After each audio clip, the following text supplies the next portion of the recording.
Antes da história começar, deixa aqui nos comentários de que cidade e estado você está assistindo a esse vídeo. E não esquece de curtir e se inscrever no canal para que ele continue crescendo e possa trazer histórias cada vez mais envolventes. O castelo tinha nome de lar. Era uma casa de 2 andares, com pilares imponentes e janelas amplas que se abriam para um jardim verdejante e bem cuidado. As paredes eram pintadas em um branco marfim que devolvia a luz do sol da manhã com uma elegância silenciosa. Para quem olhava de fora, aquela casa de cerca de $330 mil em um bairro nobre de São Paulo era o símbolo absoluto do sucesso. Para Marina, porém, aquele lugar era um monumento. Um monumento às noites em claro, aos finais de semana presos diante do notebook, ao sacrifício da própria juventude para construir sua startup do zero. Cada piso de mármore frio sob seus pés, cada maçaneta de cristal que seus dedos tocavam era suor antigo cristalizado em luxo.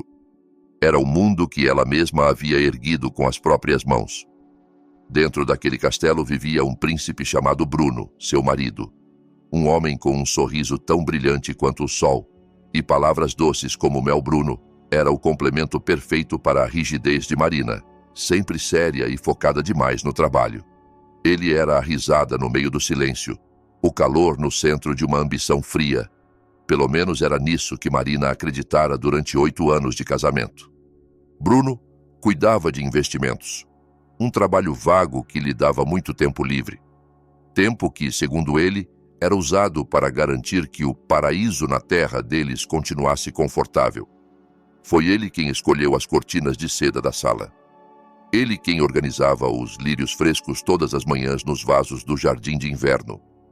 Ele quem sempre recebia Marina à noite com uma xícara de chá quente e uma massagem suave nos ombros cansados. Mas, nos últimos meses, aquele paraíso começou a parecer ligeiramente diferente. Um frio sutil começou a se infiltrar por frestas invisíveis, perturbando a sensação de aconchego que sempre envolvera Marina. No começo, ela atribuiu isso à própria paranoia, fruto do excesso de trabalho. Um novo projeto na empresa realmente consumia toda a sua energia. Mesmo assim, os sinais continuavam surgindo como sussurros incômodos no meio da noite. Tudo começou com o celular de Bruno, que agora repousava sempre virado para baixo na mesa, no sofá, até mesmo quando ele ia ao banheiro. Antes, o aparelho ficava largado em qualquer lugar, quase como um bem compartilhado. Agora, ao redor dele parecia haver uma muralha invisível. Certa noite, enquanto assistiam a um filme na sala de TV, uma notificação apareceu na tela. Marina olhou sem querer. Surgiu um nome. Camila, seguido de um ícone de coração vermelho.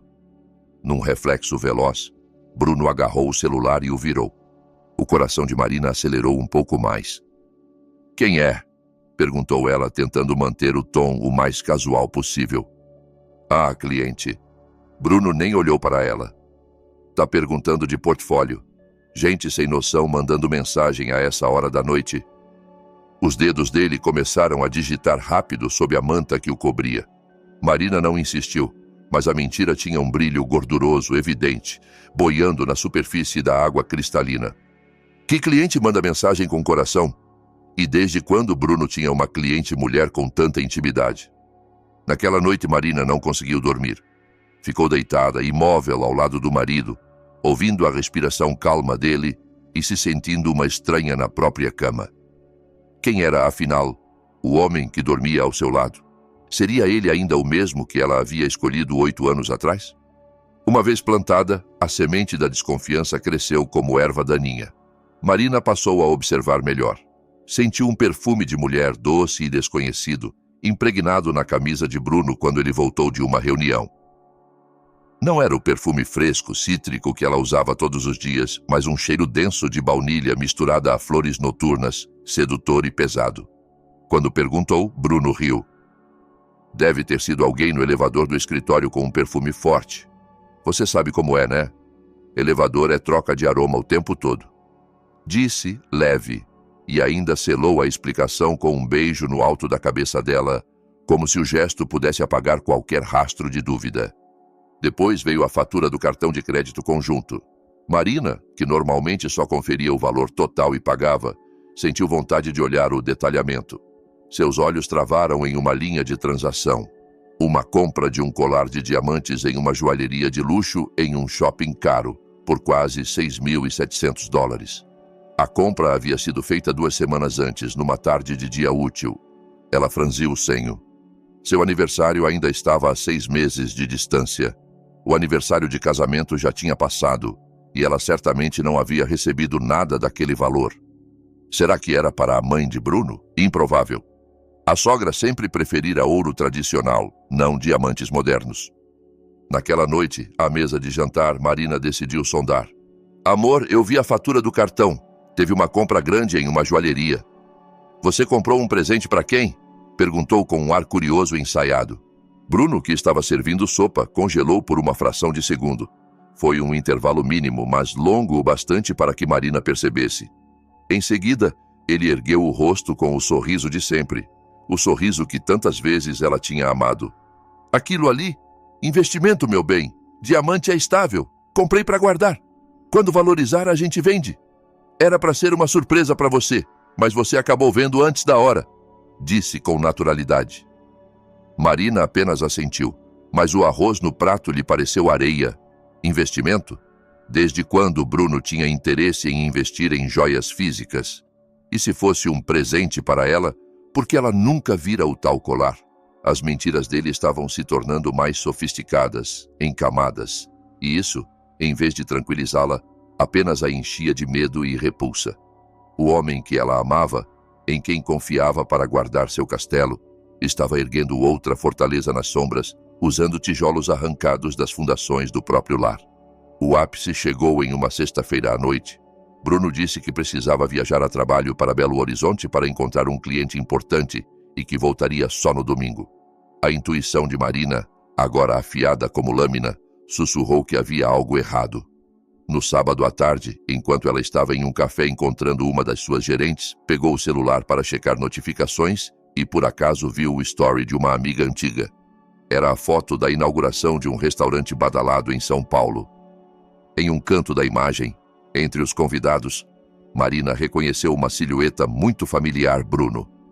Ele não estava de camisa social, nem com ares de reunião de negócios. Usava uma camisa casual que valorizava o corpo. Ao lado dele, pendurada em seu braço, uma jovem linda de vestido vermelho vibrante. O pescoço longo da mulher era enfeitado por um colar de diamantes que brilhava sob as luzes do salão. Marina ampliou a foto até os pixels estourarem. Não havia dúvidas. Era o mesmo colar da descrição na fatura do cartão de crédito. O mundo de Marina pareceu parar. O ar ao redor ficou rarefeito. A voz da gerente falando sobre metas de vendas virou um zumbido distante. A traição já não era mais apenas suspeita. Era uma imagem nítida. Uma prova digital cravada em seu peito. Ela se sentiu ridícula, ingênua. Enquanto ela se matava para expandir o império dos negócios, o marido construía uma fortaleza de mentiras, financiada pela força do trabalho dela. Naquela noite, Marina não esperou Bruno com lágrimas. Ela o esperou com silêncio. Não, nem isso. Ela o esperou planejando. Deitada na cama, olhos abertos no escuro, a dor latejava, profunda. Mas, sob a dor, outra coisa começou a se formar. Algo frio, duro e afiado. Raiva. Não uma raiva explosiva, e sim calma, cirúrgica, metódica. Ela decidiu que não choraria, não gritaria, não lhe daria o prazer de vê-la desmoronar. Bruno entrou em casa depois da meia-noite, andando na ponta dos pés, certo de que a esposa dormia. Marina permaneceu imóvel, respirando como se estivesse em sono profundo. Ouviu ele trocar de roupa e se deitar ao lado dela. Sentiu de novo aquele perfume adocicado de baunilha, agora impregnado diretamente na pele dele, o cheiro da traição. Depois de esperar cerca de 1 hora, quando já tinha certeza de que Bruno dormia pesado, Marina se levantou devagar.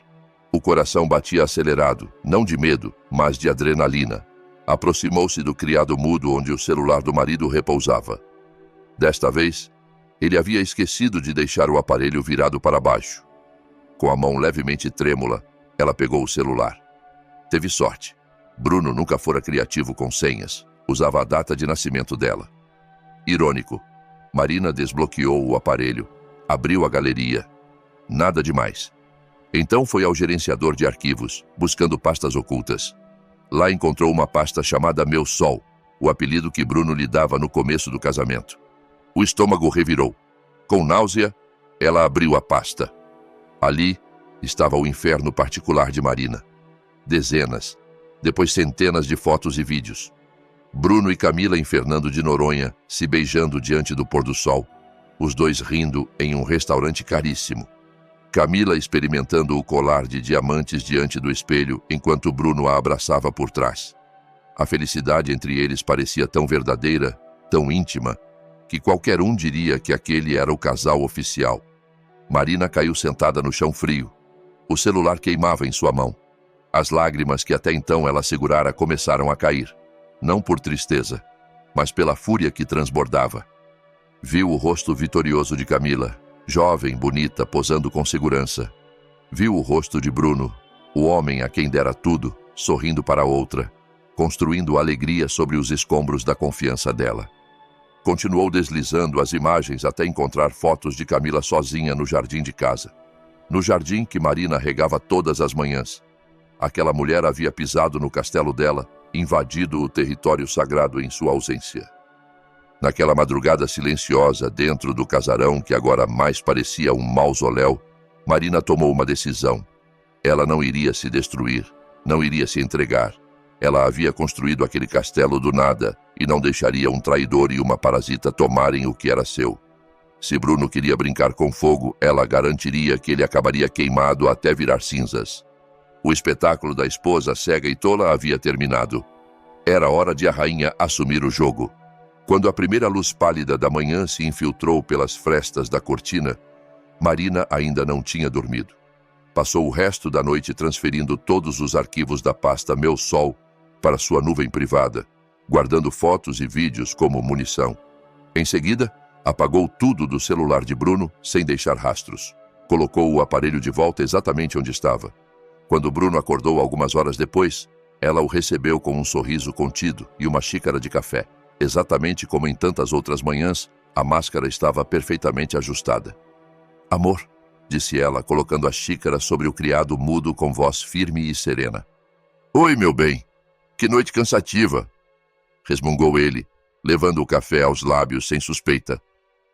Ele não fazia ideia da tempestade que se formava nos olhos da esposa. Aquele dia, Marina avisou no trabalho que ficaria em home office, alegando não estar se sentindo bem. A verdade era outra. Ela estava dando o primeiro passo em um jogo de xadrez do qual não haveria volta. O primeiro movimento era encontrar uma advogada.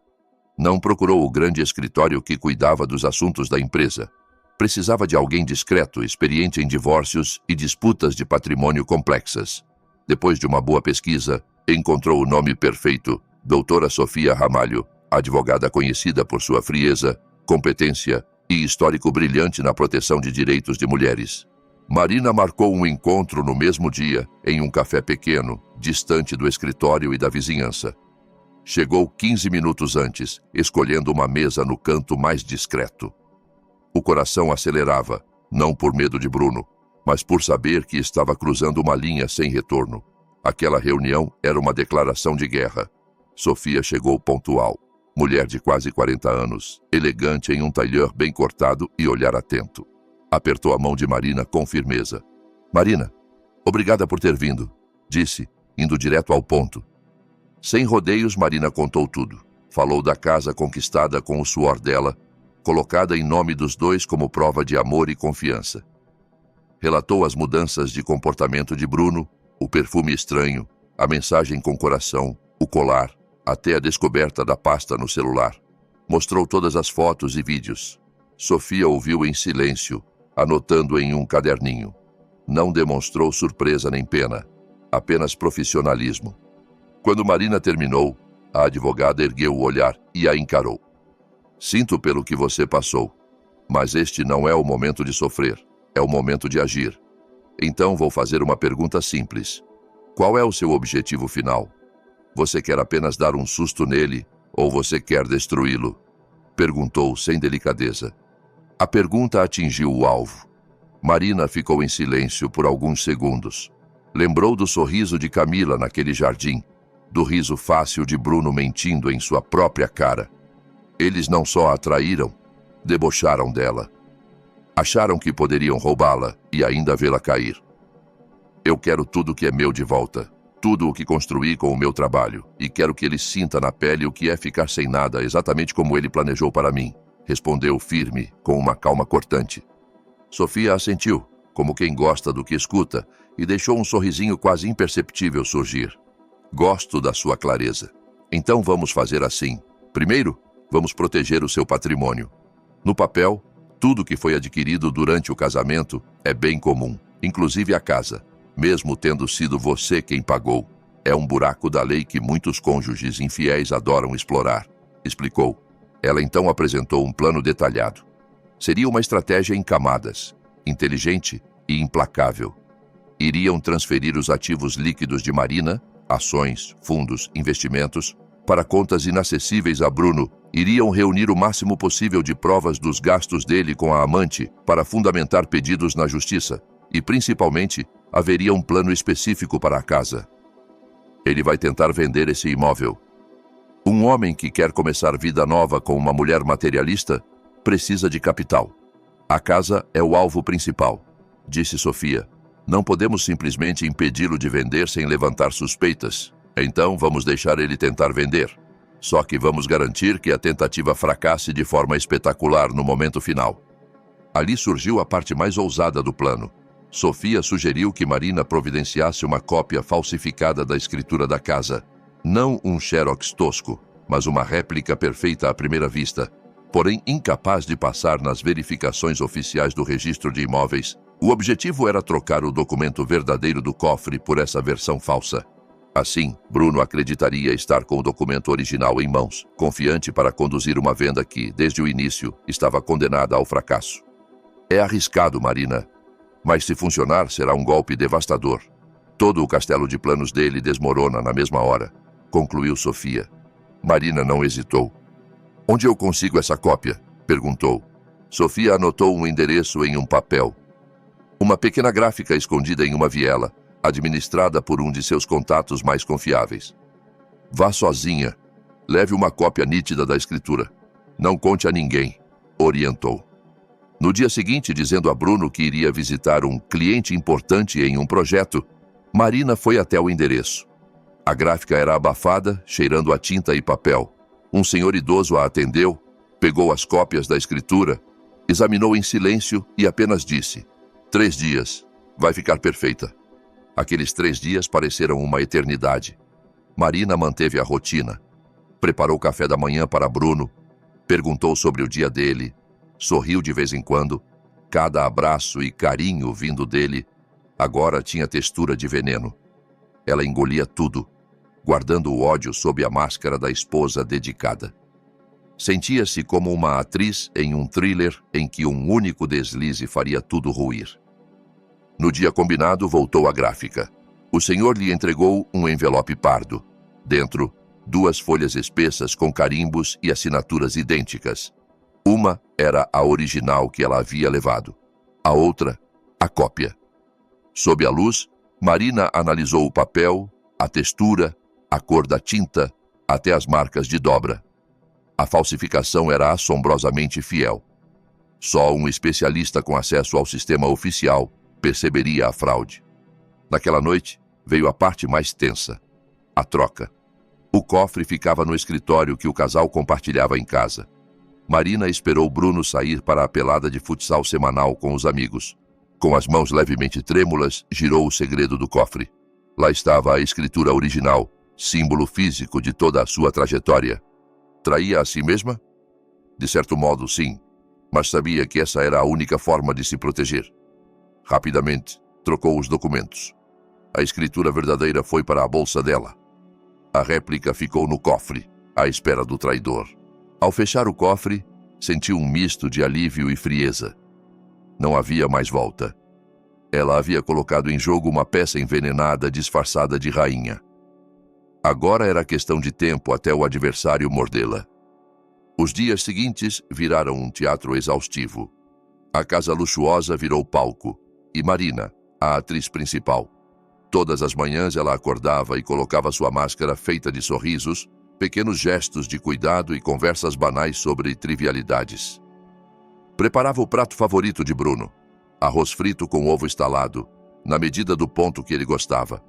Arrumava a gravata dele, conferia o nó, dava um beijo rápido na bochecha antes que ele saísse. Tudo parecia normal, quase doméstico demais. Mas, por trás dos olhos doces com que fitava o marido, a mente dela trabalhava como máquina fria. Ela analisava cada palavra, cada mudança de tom, cada expressão, lendo sinais, buscando confirmação do que já sabia. Quando Bruno a abraçava por trás, enquanto ela lavava a louça, Marina precisava controlar o próprio corpo para não se enrijecer. O toque que antes transmitia segurança, agora parecia o toque gelado de uma aranha. Ela segurava a vontade de empurrá-lo para longe e gritar. Em vez disso, recostava levemente a cabeça no peito dele, fingindo carência, enquanto por dentro só contava os segundos até aquele abraço acabar. Durante o dia, quando Bruno não estava em casa, o palco virava bunker de guerra. A Marina verdadeira emergia, olhar firme, pensamento focado em um objetivo só: retomar o controle da própria vida. Ela passou horas no escritório, não para cuidar da empresa, e sim para executar o plano que traçara com Sofia. O primeiro passo foi blindar seus ativos financeiros. Ligou para o consultor que a acompanhava desde o início da carreira empresarial, um senhor experiente chamado Seu Tavares. Em uma videochamada feita propositalmente em horário de maior movimento do escritório, disse: Seu Tavares, eu quero liquidar a maior parte da minha carteira de ações em tecnologia. Por favor, transfira tudo para o fundo mais conservador de renda fixa, pelo menos por enquanto. Mas, Marina, o consultor soou surpreso. Esses papéis estão performando muito bem. Uma pena vender agora. É uma reorganização grande na minha vida pessoal.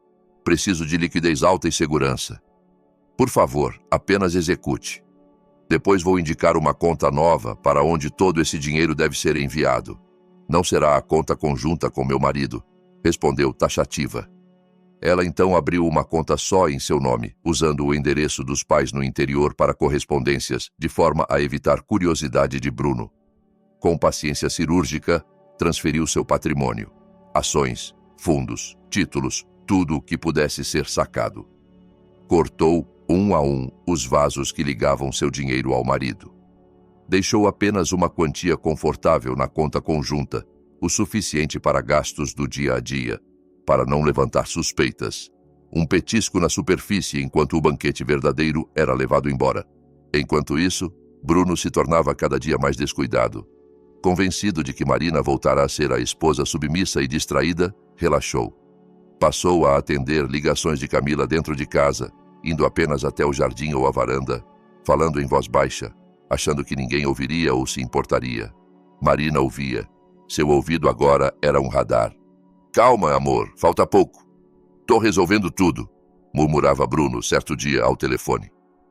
Logo a gente compra uma casa melhor, com vista para o mar, do jeito que você queria.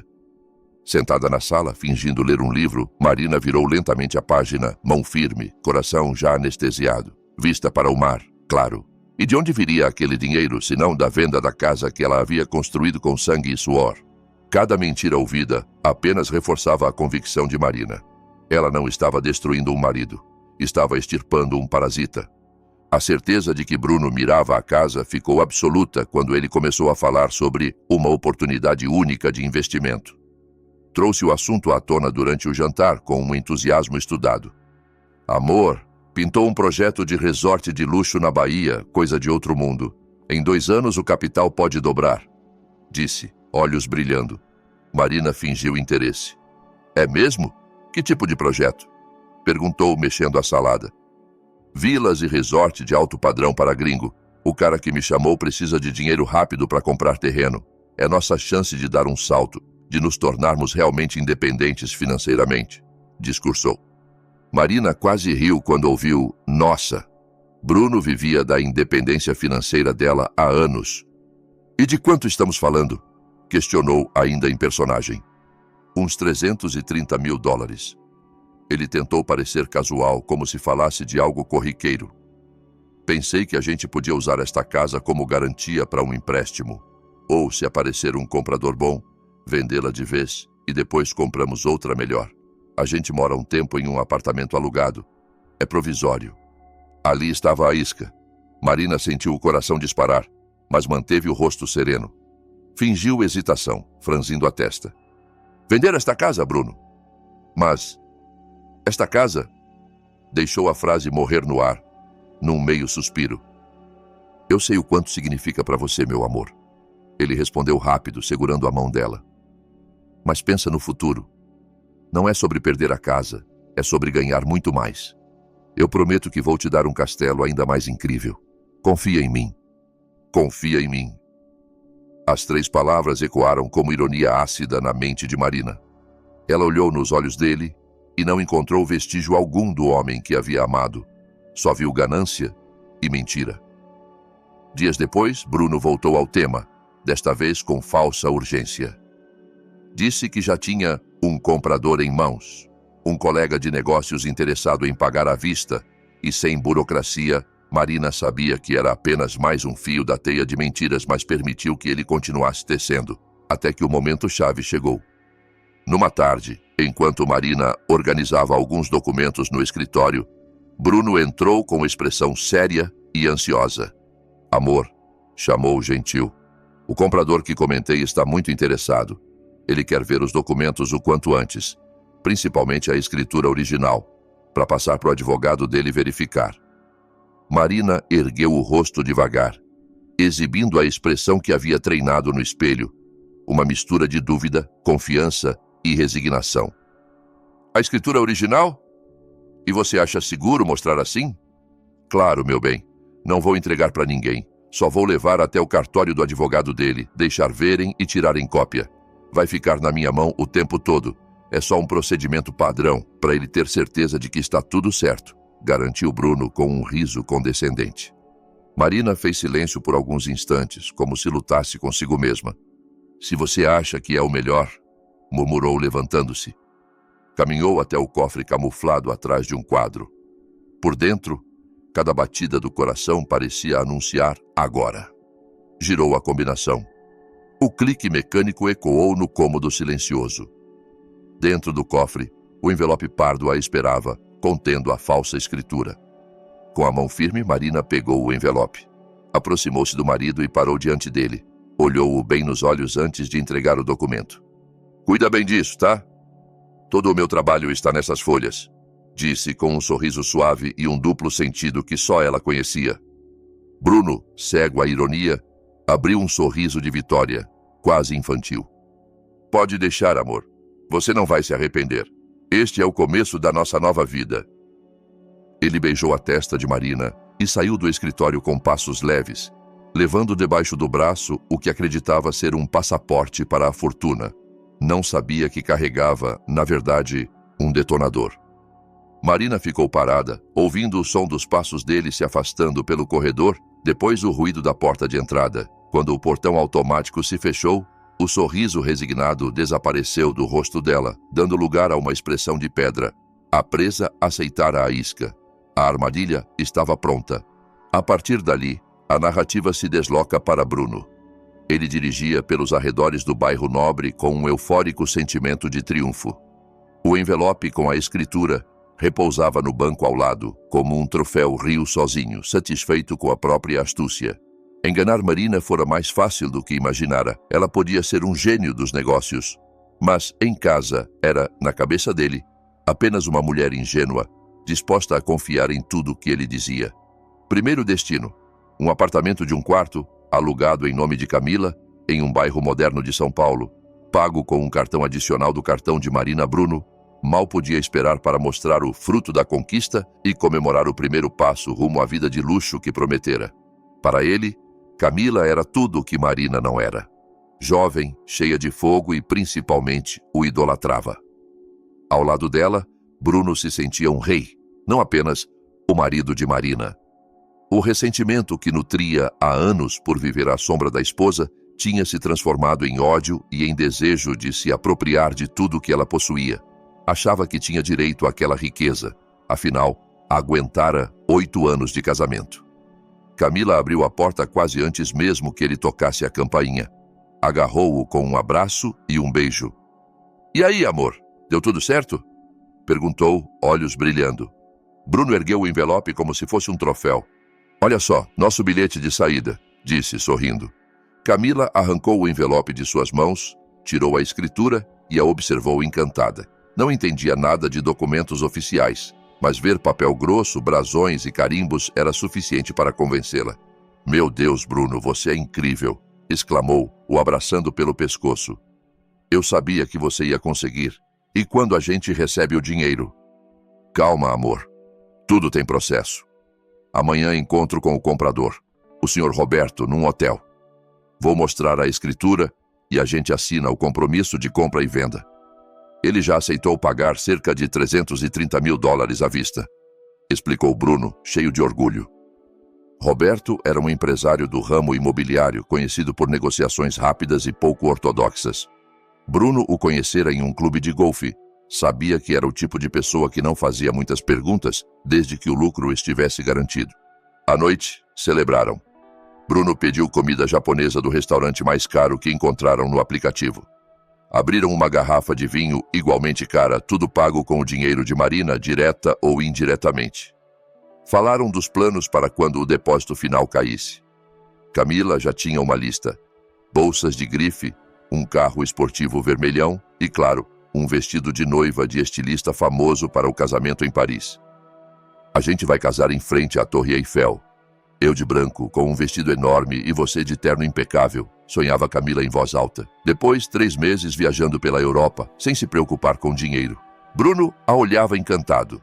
Ali, naquela fantasia, se sentia o protagonista da própria vida, finalmente livre do peso de Marina.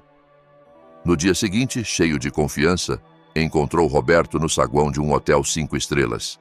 Vestiu o melhor terno, tentando parecer um empresário bem-sucedido. Roberto, um homem robusto de 50 e poucos anos, ostentava um relógio de ouro que quase gritava. "Boa tarde, Bruno. Trouxe os documentos?" perguntou Roberto. "Claro, aqui está uma cópia da escritura. O original está comigo também, mas preferi não entregar ainda", disse Bruno, oferecendo a cópia. Roberto examinou por alto. Não estava preocupado com detalhes técnicos naquele momento. Sabia que o cartório e o advogado cuidariam disso. O essencial era garantir o negócio. "Está em ordem. Minha equipe vai preparar o contrato preliminar. A gente assina depois de amanhã. Na assinatura, faço uma transferência de cerca de $33 mil como sinal. O restante, uns $300 mil, você recebe no dia da escritura definitiva, depois da confirmação de tudo no registro de imóveis", explicou Roberto. O coração de Bruno deu um pulo. $33 mil em uma conta secreta só dele. Dinheiro que na cabeça dele não tinha nada a ver com Marina. 2 dias depois, reuniram-se no escritório de Roberto com a tabeliã, Dona Lídia. O compromisso de compra e venda já estava pronto. Bruno mal leu as cláusulas, só via números e seu próprio nome. Assinou com a mão trêmula de antecipação. Poucos minutos depois, o celular vibrou com a notificação da transferência. O sinal, cerca de $33 mil, pingara em sua conta. A euforia foi indescritível. Sentiu-se um deus. Tinha passado Marina para trás. Tinha vencido. Ligou imediatamente para Camila. "Caiu, amor. O sinal já está na conta. $30 e poucos mil, só de entrada", gritou, sem se conter. "Sério? Ah, Bruno, eu vou direto pro shopping. Tem uma bolsa que eu tô namorando faz semanas", comemorou ela ao telefone. À noite, foram a um rooftop bar elegante. Bruno pediu champanhe, drinks caros, pratos que ele sequer sabia pronunciar direito. Daquele terraço, olhando as luzes da cidade, sentiu que estava no topo do mundo. "Isso é só o começo, amor", disse abraçando Camila. "Semana que vem entra o resto. Mais de $300 mil. Aí o mundo vai ser nosso. Nunca mais ninguém vai me chamar de marido da Marina." "Você é o melhor, meu rei", respondeu Camila, erguendo a taça. As taças tilintaram, um som que para ele soou como sino de vitória. Para o universo soava como sino de alerta. Uma semana se passou desde o recebimento do sinal. Para Bruno, Foi a semana mais doce da vida. Ele e Camila torraram dinheiro como se fosse infinito. Jantaram nos melhores restaurantes, compraram roupas e acessórios caríssimos, pagaram o sinal de um carro esportivo vermelho brilhante. Cada vez que o cartão passava, Bruno sentia-se mais livre de Marina. A assinatura da escritura definitiva estava marcada para o dia seguinte, no cartório.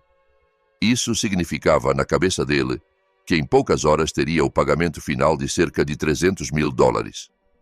Naquela noite planejou o ato final de crueldade: expulsar Marina de casa. No fim da tarde, sacou cerca de $330 em dinheiro vivo. Um valor calculado. O suficiente para pagar um mês de aluguel num quarto simples, mas insignificante perto do patrimônio dela. Era o acerto de contas por 8 anos de casamento. Colocou as notas em um envelope branco. O pacote de indenização. Voltou para casa ao entardecer. O céu pintado de laranja, cenário perfeito para o espetáculo que pretendia encenar. Encontrou Marina no jardim lateral, regando suas orquídeas favoritas com uma mangueira fina. Estava calma, de vestido caseiro, cabelo preso de qualquer jeito. A visão o deixou irritado. Como ela ousava parecer tão tranquila em uma casa que, em sua cabeça, já não era mais dela. Bruno se aproximou com passos pesados sobre a grama. Parou a poucos metros. Marina se virou e sorriu, doce. "Já chegou, amor?" Saudou, suave. Ele não retribuiu o sorriso. O rosto duro como pedra. Olhou-a de cima a baixo com desprezo. O sorriso de Marina foi desaparecendo, substituído por confusão. Ela fechou a torneira. "O que foi? Você tá com uma cara estranha." Era o momento. Bruno tirou o envelope do bolso e, com um gesto brusco, atirou-o no chão, perto dos pés dela, que calçavam chinelos simples. O som da queda foi leve, mas ecoou como um estouro no fim da tarde silenciosa. "O que é isso?" perguntou Marina, a voz falhando. "Sai dessa casa!" explodiu Bruno. "Ela já foi vendida! A partir de amanhã, não é mais sua!" Marina empalideceu. Parecia ter sido atingida por um raio. Olhou para o marido, incrédula, olhos se enchendo de lágrimas. "Como assim vendida? Sem me avisar?" Bruno soltou uma risada seca, cruel. "Avisar para quê? Para você estragar meus planos? Eu não sou idiota. Cansei de viver na sua sombra. Quero minha vida nova, com o meu dinheiro e com uma mulher que me ame de verdade." Cuspiu. Cada palavra era chicotada. Marina deu um passo para trás, tremendo. "Outra mulher. Então, eu não estava louca. Era verdade", murmurou com a voz embargada. Claro que era verdade. O nome dela é Camila. E ela é tudo que você não consegue ser. Ela me admira, me faz me sentir homem. Não é uma workaholic que esquece como se é esposa. O dinheiro desta casa vai me ajudar a casar com ela e ser feliz bem longe de você. As lágrimas escorreram com força agora. Marina parecia quebrar por dentro, exatamente como Bruno queria ver. "Você é cruel, Bruno. Muito cruel", sussurrou. "Não estou nem aí", devolveu ele gelado. Apontou com o queixo para o envelope. "Pega. Lá dentro tem cerca de $330. Dá para alugar um quartinho e começar sua nova vida de pobre. Considera como minha caridade. Agora junta suas coisas e some daqui. Você tem 1 hora.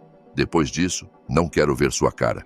Marina olhou para o envelope, depois para Bruno. Dor, traição e desespero estampavam o rosto. Parecia destruída. Devagar, ajoelhou-se e pegou o envelope.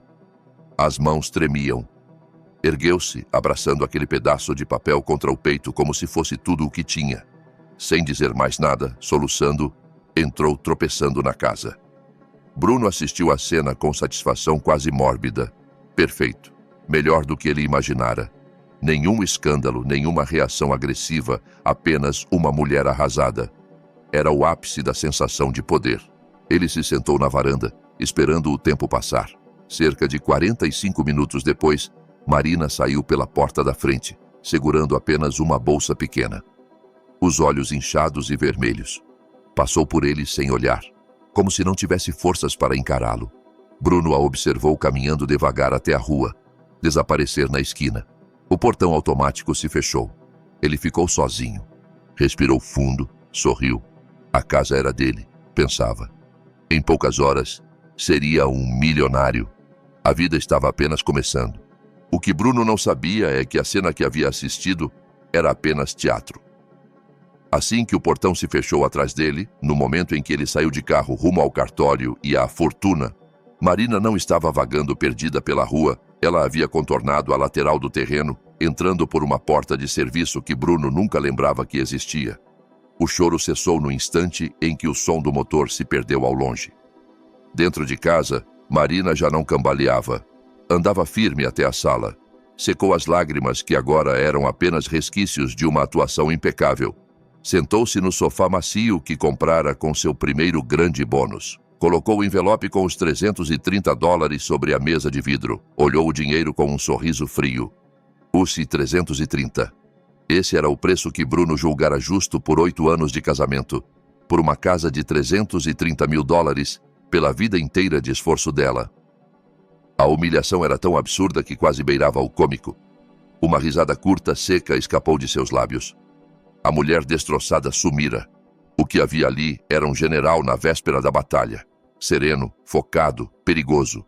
Pegou o celular. Era hora de liberar a tempestade. O espetáculo terminara. Começaria o massacre. Aquele silêncio que envolvia a casa já não a sufocava. Era a pausa antes da explosão. Marina encarou de novo o envelope. Não como símbolo de humilhação, mas como a fagulha final que acendera sua fúria. Respirou fundo e abriu a lista de contatos. A primeira ligação era a mais importante. Tocou o nome de Sofia Ramalho. No segundo toque, a advogada atendeu. Sofia, respondeu, objetiva. É a Marina. A voz de Marina estava lisa, calma demais para quem supostamente acabara de ser expulsa de casa. Ele me botou para fora. Pode começar. Do outro lado da linha, não houve surpresa, só eficiência. É entendido. Amanhã cedo, às 8 em ponto, vamos protocolar o pedido de divórcio com todas as provas de traição e fraude. Ainda hoje solicito a liminar de bloqueio de todos os bens em nome de Bruno e em conjunto com você, também vou disparar os comunicados aos bancos com a procuração que você já me deu, pedindo bloqueio das contas conjuntas para qualquer movimentação suspeita, e começaremos o dossiê de tentativa de venda fraudulenta da casa. Você fez a sua parte com perfeição. Agora deixa o resto com a gente, explicou Sofia. Obrigada, respondeu Marina. Cuida de você. Hoje é a última noite da sua vida velha, concluiu a advogada, encerrando a chamada.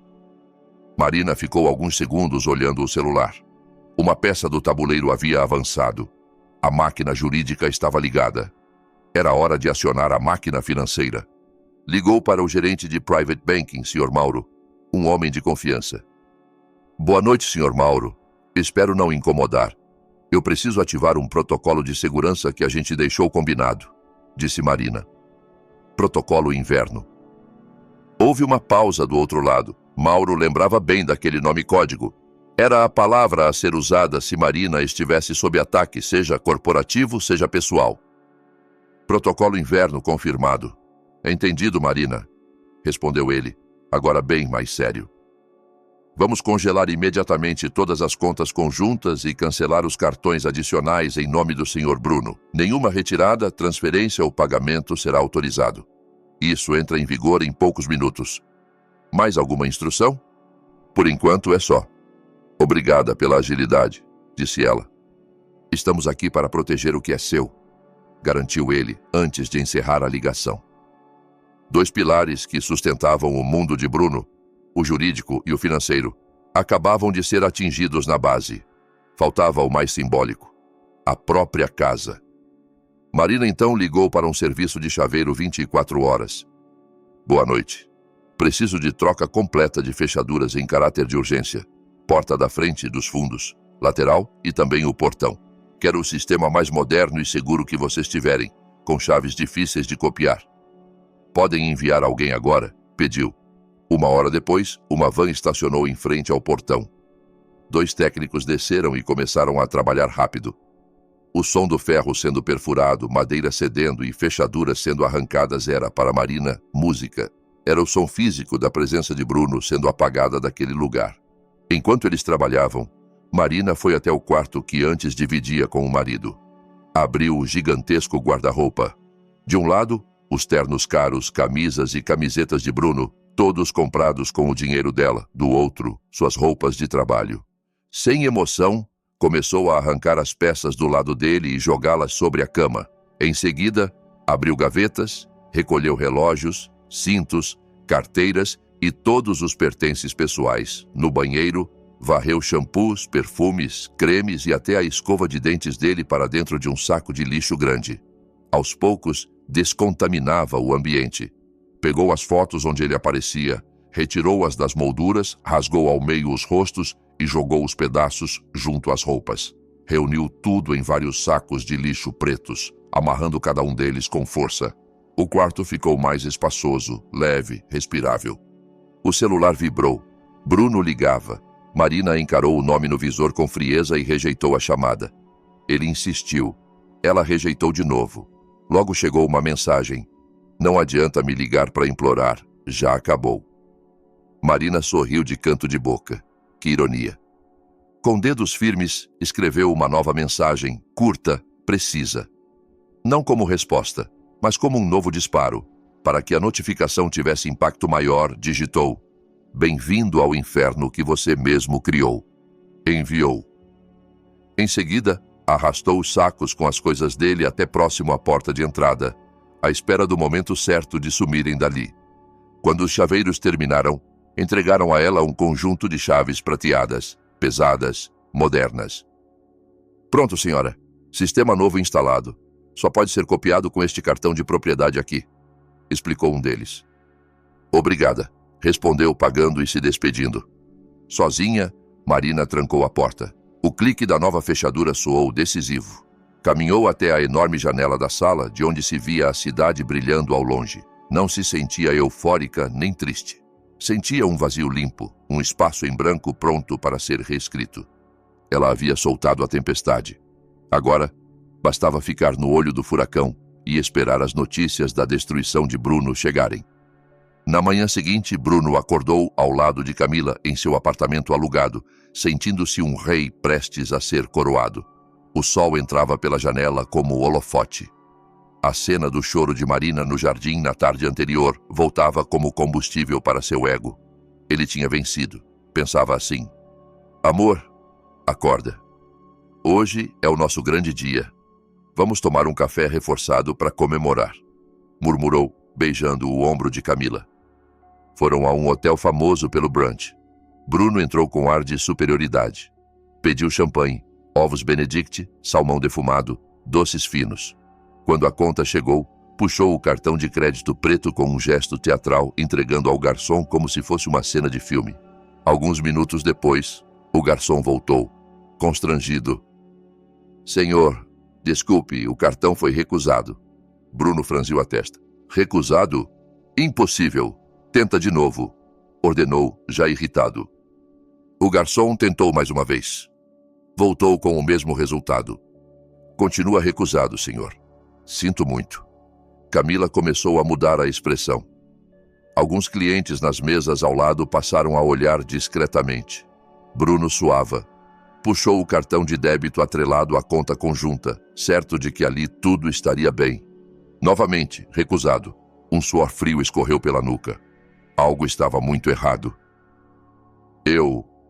Eu vou sacar no caixa eletrônico.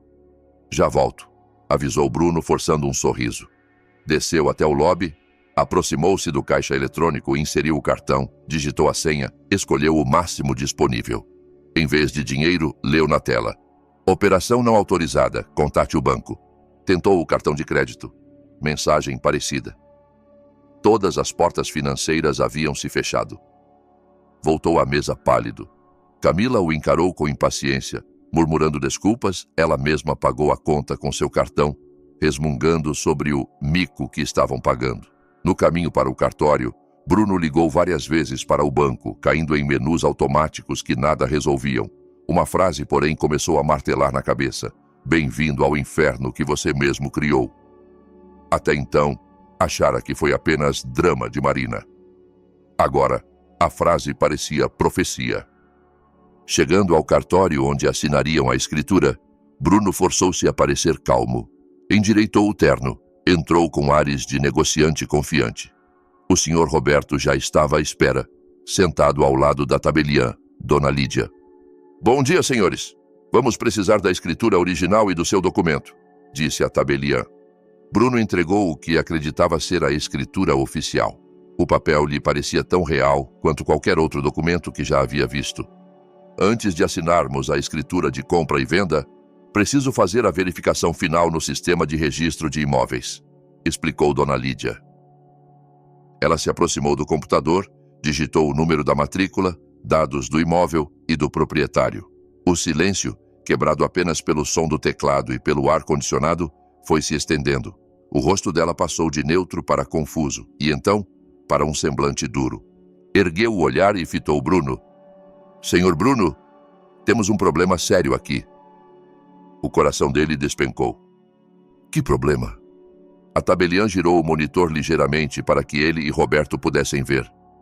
Na tela, constava o registro oficial da casa, com a matrícula em nome de Bruno e Marina, mas com numeração, datas e detalhes físicos diferentes dos que constavam na escritura que Bruno trouxera. O documento que o senhor apresentou é falso, disse ela com firmeza. A palavra falso explodiu na mente de Bruno. Tudo girou. Ele olhou para o papel, depois para a tela, depois para o rosto indignado de Roberto. Falso! Você está achando que eu sou idiota? Eu te dei um sinal de mais de $33 mil. Você está tentando me passar para trás? Rugiu Roberto. Eu não sabia. Juro. Deve haver algum engano, balbuciou Bruno. Isso é falsificação de documento público. Crime grave. Cortou a tabeliã, fria. Se eu registrar que você tentou usar essa escritura, isso vira caso de polícia. Roberto se aproximou de Bruno, o rosto a centímetros do dele. Você tem duas opções: me devolver hoje mesmo cada centavo que eu te dei, ou eu te denuncio. E vou fazer questão de usar meu advogado mais agressivo, ameaçou. Bruno engoliu seco. Pensou em seu celular, nas contas bloqueadas, no dinheiro já torrado com Camila, no carro esportivo que ainda nem saíra da concessionária. Não tinha como devolver nada. Quando saiu do cartório, os pés mal o sustentavam. No meio da calçada movimentada, parou, respirando com dificuldade. O barulho dos carros e buzinas era o pano de fundo para a sensação de ruína absoluta. Pouco depois, o golpe final do dia chegou por e-mail. Era a notificação formal do processo de divórcio aberto por Marina, anexando fotos, vídeos, comprovantes de gastos com a amante, pedido de bloqueio de bens e acusações de tentativa de fraude na venda da casa. Ele leu cada palavra como se fossem marteladas. Desesperado, ligou para Camila, esperando ao menos apoio emocional. Amor, deu tudo errado. Começou sem filtro. A escritura era falsa. Marina me enganou. Ela congelou todas as contas, entrou com processo de divórcio e o Roberto quer o dinheiro dele de volta. Eu tô ferrado. Do outro lado, silêncio. Um silêncio pesado. Quer dizer que não tem mais dinheiro? Perguntou Camila por fim, a voz fria. Não, mas a culpa é da Marina. Ela me armou isso tudo. Se a gente ficar juntos, a gente dá um jeito, tentou Bruno. Então não tem casa nova, nem carro, nem casamento em Paris? Cortou ela. Camila, por favor. Olha, Bruno, ela suspirou impaciente. Eu não vou afundar com você. Eu tô com você pelo futuro que você prometeu. Sem dinheiro, você é só mais um cara problemático. Vem aqui pegar suas coisas e some da minha vida. Ela desligou. Bruno, agarrado à pouca esperança de que aquilo fosse só um impulso, foi até o apartamento. Quando a porta se abriu, viu Camila de braços cruzados, expressão de nojo. Ao lado dela, sua mala e uma mochila. O que é isso? Perguntou ele atordoado. Sua vida empacotada, respondeu ela. Leva tudo e esquece que eu existo. Eu não vou viver em kitnet com um homem falido. Eu quero champanhe, não lágrima. Com um chute, ela empurrou a mala para fora. Em seguida, bateu a porta com força, trancando por dentro. Bruno ficou parado no corredor, encarando a madeira da porta, ouvindo o eco do homem falido que ela acabara de jogar em sua cara. O coração parecia ter sido arrancado. Sem dinheiro, sem amante, sem amigos de verdade. Resta o quê? A resposta veio dura. Nada. Ele arrastou a mala rua abaixo, conseguiu convencer um taxista a levá-lo de volta para perto da antiga casa, prometendo pagar ao chegar. Diante do portão do antigo castelo, tentou usar o cartão de acesso. A luz vermelha acendeu, seguida de um bip curto. Acesso negado. Tentou de novo. Nada. Chamou pelo interfone. Silêncio. Circulou o olhar pela fachada. Janelas fechadas, cortinas cerradas. A casa parecia oca, morta para ele. Foi aí que entendeu. Não tinha casa. Não tinha conta bancária. Não tinha ninguém. O taxista desceu irritado pedindo o pagamento. Bruno revirou os bolsos. Nada. Propôs como garantia o relógio caro que ainda usava. O motorista recusou. No final, mandou que ele tirasse a mala e foi embora, deixando Bruno sozinho na calçada. Naquela noite, sem ter para onde ir, ele terminou dormindo na varanda de uma mesquita do bairro, ao lado de moradores de rua. Algo que nunca imaginara nem em pesadelos. No dia seguinte, com fome e exausto, tomou a decisão que vinha adiando: ligar para a mãe, que morava com o pai em uma cidade pequena a 8 horas dali. Contou uma versão da história em que ele era vítima da frieza de Marina. A mãe acreditou, chorou e mandou um pouco de dinheiro para que ele pudesse ao menos comprar passagem de ônibus para voltar para casa. A viagem foi um tormento. Amassado em um ônibus lotado e quente, ele via a cidade grande ficando para trás, substituída por estradas, fazendas e pequenas casas. Cada quilômetro parecia um passo atrás na vida. Ao chegar à casa simples dos pais, foi recebido com choro da mãe e olhar duro do pai. A casa em que crescera agora parecia apertada por causa da vergonha. Logo os vizinhos começaram a comentar, sempre cochichando quando ele passava. Dias depois chegaram 2 cartas oficiais. Uma intimação da Polícia de São Paulo para prestar esclarecimentos sobre possível tentativa de fraude na venda da casa e outra da Vara de Família, marcando a audiência do divórcio. As paredes legais se fechavam. O pai, um professor aposentado, esvaziou as economias da aposentadoria e ainda vendeu o único sítio que tinham herdado do avô para ajudar o filho a devolver o sinal a Roberto e evitar que ele fosse preso imediatamente. Bruno virou um zumbi, fechado no quarto, mal comia. Revivia cada erro, perguntando-se por que fora tão ganancioso, por que confiara tanto em Camila, por que subestimara tanto Marina. Passado um mês, chegou um pequeno pacote remetente anônimo, mas com um endereço de São Paulo. Dentro, um porta-retrato de prata com o vidro estilhaçado, mas a foto ainda intacta. Ele e Marina no dia do casamento, sorridentes e cheios de esperança. Sobre os cacos de vidro, um bilhete com a caligrafia impecável de Marina. Este é o resto do castelo de areia que você construiu sobre a minha dor. Aproveite. Bruno desabou no chão. Não era um recado de ódio. Era um epitáfio. Um fim escrito com calma. Marina tinha razão. Tudo o que ele quisera com Camila era um castelo de areia. O verdadeiro alicerce tinha sido ela. E ele havia destruído o rochedo para construir ilusão na orla. Foi a primeira vez que chorou de verdade. Não pelas contas bloqueadas, nem pelo medo da polícia. Chorou porque percebeu que perdera a única pessoa que realmente tinha construído um mundo com ele. E por ele, trocara diamante por caco de vidro. E agora, sangrava nas beiradas de cada estilhaço. 1 ano se passou. O tempo, para alguns, é cura. Para outros, é forja. Para Marina, foi ambos. As feridas da traição não desapareceram, mas cicatrizaram em marcas que a tornaram mais forte. O divórcio foi concluído meses atrás. Diante das provas, o juiz negou a Bruno qualquer direito a patrimônio. A casa de $330 mil e tudo dentro dela ficou oficialmente em nome de Marina. Bruno ainda foi condenado a devolver os gastos feitos com Camila, usando o dinheiro conjunto, transformando sua vida em um rastro de dívidas. A ação criminal de Roberto também foi resolvida fora do tribunal. Os pais de Bruno, mais uma vez, sacrificaram o pouco que lhes restava para pagar o que ele devia. A casa que um dia fora palco de mentiras, agora era o refúgio de Marina. Ela reformou tudo, tirou móveis que lembravam o ex-marido, trocou tons escuros por cores claras e aconchegantes. O antigo escritório de Bruno virou uma biblioteca acolhedora, com poltronas confortáveis e estantes cheias de livros. O jardim de orquídeas estava mais exuberante do que nunca. Sua empresa de tecnologia disparou. Sem o peso emocional e financeiro de um marido parasita, Marina canalizou toda a energia para inovar. Lançou um aplicativo que revolucionou um setor inteiro, sendo reconhecida não apenas como bem-sucedida, mas como visionária. Mas seu maior feito não foi financeiro. Das cinzas do sofrimento, ela criou algo maior. A Fundação Facho de Marina, que oferece apoio jurídico e psicológico a mulheres vítimas de violência doméstica, especialmente emocional e financeira.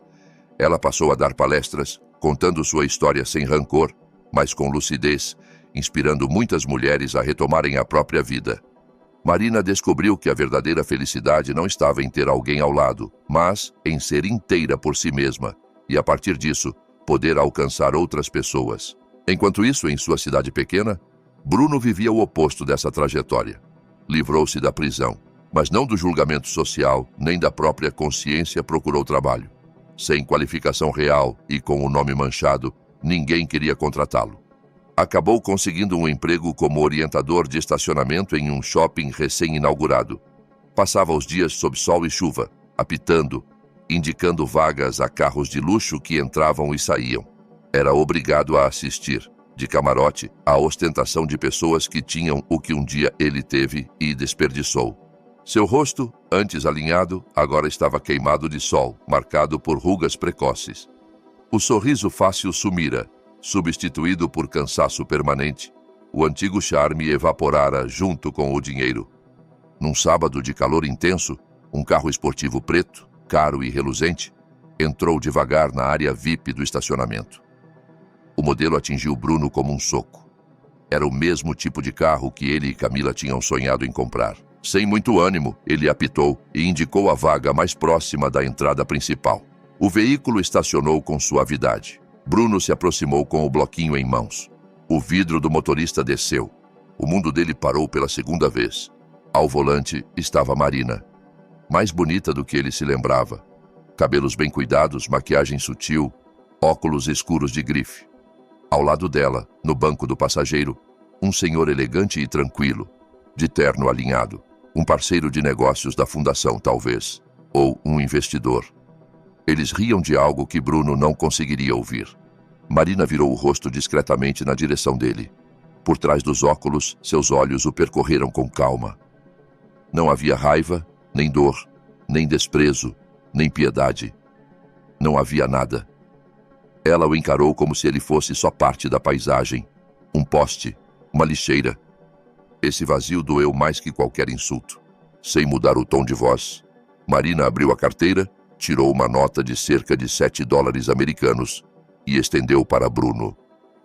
Pelo estacionamento, disse, neutra, como quem fala com um desconhecido. Ele ficou paralisado, as mãos tremiam. Marina, impassível, completou. Pode ficar com o troco. Colocou o dinheiro sobre o balcão do pequeno posto de controle ao lado dele e voltou a conversar com o acompanhante sorrindo. O vidro subiu. O carro avançou em direção à entrada do shopping. Bruno olhou para a nota, depois para o carro se afastando. Lembrou dos $330 jogados no chão, um ano antes, como esmola, para que ela recomeçasse a vida de pobre. Agora era ele quem recebia esmola.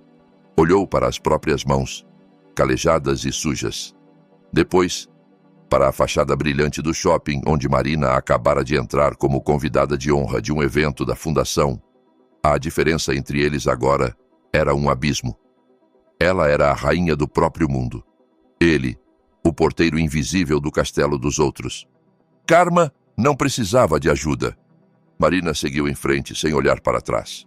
Bruno continuaria ali, preso no estacionamento da própria culpa, condenado a passar o resto da vida no inferno que ele mesmo construíra, com a memória de tudo que perdeu como única companhia.